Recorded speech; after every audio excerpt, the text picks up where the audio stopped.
Go back and watch the original. It still lives up to the hype, and I think the new one doesn't do it justice.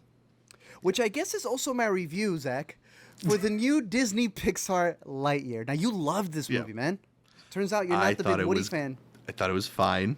Thought it was good, but I didn't think it was great. I don't understand why the last two Pixar movies that I thought were very good.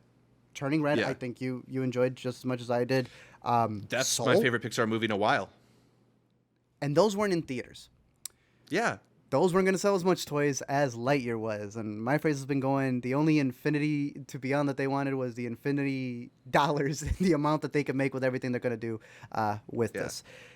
I thought it was cute. I like the animation. I think it has some of the most annoying characters and some world building that makes absolutely no sense if you've seen any of the previous Toy Stories that come to it. Can you explain to people, in your own words, what this is? In terms of the world of Pixar Toy Story? Well, I thought at its best, it wanted to be Pixar's version of like a Tom Cruise movie with like the action sequences, and he's flying the plane. Like maybe it's just because I'm hot off of Top Gun Maverick, but there were sequences that were kind of like the animated. Yeah, which I actually enjoyed those. I thought those were some of the most captivating parts of the movie when you're really like on this space adventure, and then like you say, you know, they try a little bit too hard to make it like this plucky gang of lovable characters who, you know, have their little quirks and whatever, and it just is so obviously positioned to be like, these are the toys you're gonna buy, these are the characters who will make up the sequels, and it feels too crafted rather than organic, right? Like they're just 100%. sort of these people are hoisted upon Buzz in the story. They're not organically brought in to the events. So, you know, for every sequence that was visually stunning, and I want to double down on what you said, I think this is maybe one of the best looking Pixar movies in a while in terms of like some of the photorealism. You know, they're not going fully photorealistic, but they're doing it in a way that blends the character design with you know, just the space setting really well. I thought it looked awesome. But yeah, ultimately I was just it was a little bit hokey. It's a bit thin. I don't really care much about the people here. I think we'll get a little bit more into this if we want to do a short after credits after this live. Please, dude. But yeah, I mean, I'm mixed on it. There's aspects to it I enjoyed. You know, I was just to be in a theater seeing a Pixar movie again was a huge joy, but it's definitely not the best that they've put out recently. What do you think of the short that played beforehand? Oh, sorry, did I say short? I meant the like 50 after credits, because now everything is multiverses, everything is time travel, everything is after credits. I will praise the animation to death. I think the animation is beautiful. I think they always excel in that, and I also really like the homages that they did for all the sci-fi movies.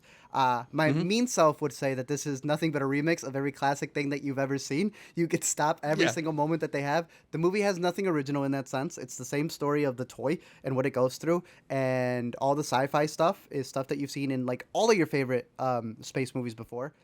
But I thought it did a good job homaging that. To me, it's just the characters are some of the most convenient things in this movie.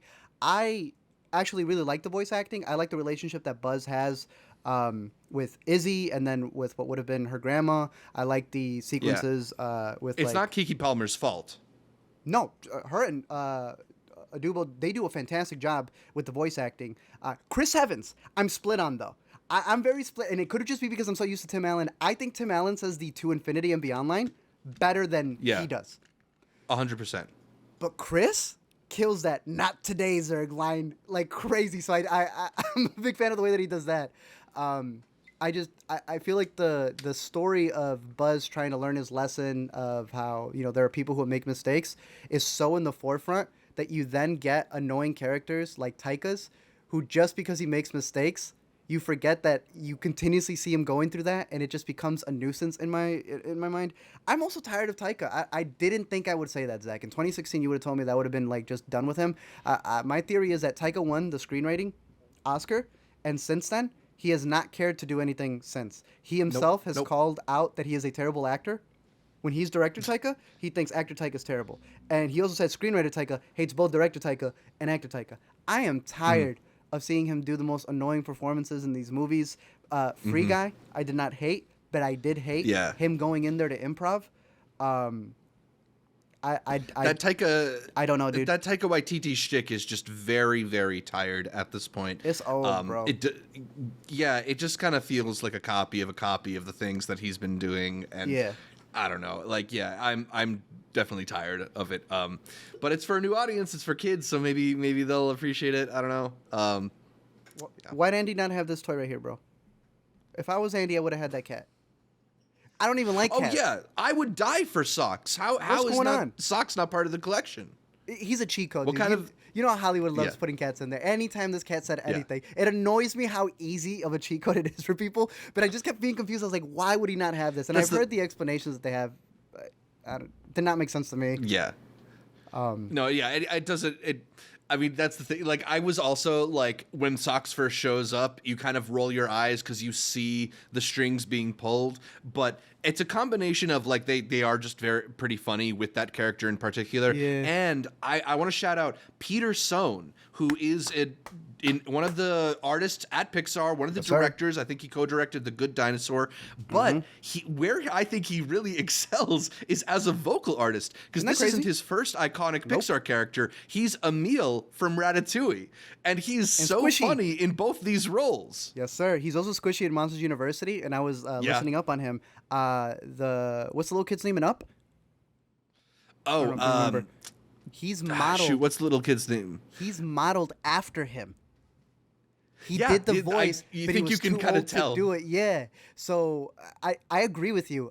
Good Dinosaur, it's all right. He's doing Elemental, too. He's going to be directing Elemental, the new Pixar one. But I love hearing that he was the temp voice for Socks. And then they're like, nah, we're keeping you. So I agree with you there. I did think he was a Deus Cat Machina.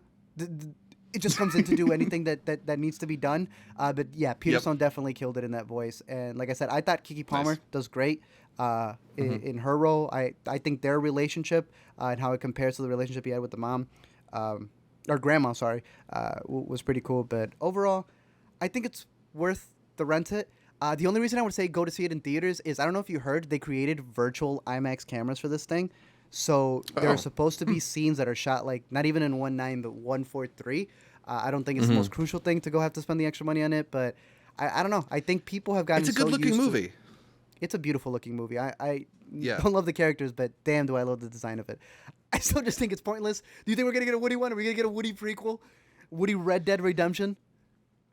I mean, at this point, why not? You know, they seem to be wringing every drop out of their IP possible. I know this one was a little bit of a financial disappointment, but it still made a decent chunk of change. They make the money in the toys. Remember, at the end of the day, he's not a character, Zach. He's a toy. Merchandise. Merchandise, exactly. I think I would end up giving Lightyear a 3. I think you were a little higher on it than I would. I'd say the rental. I might be at a 3 as well, though. Like, maybe it's a stronger 3 than yours, but it's also a 3. Yeah. Long live Woody.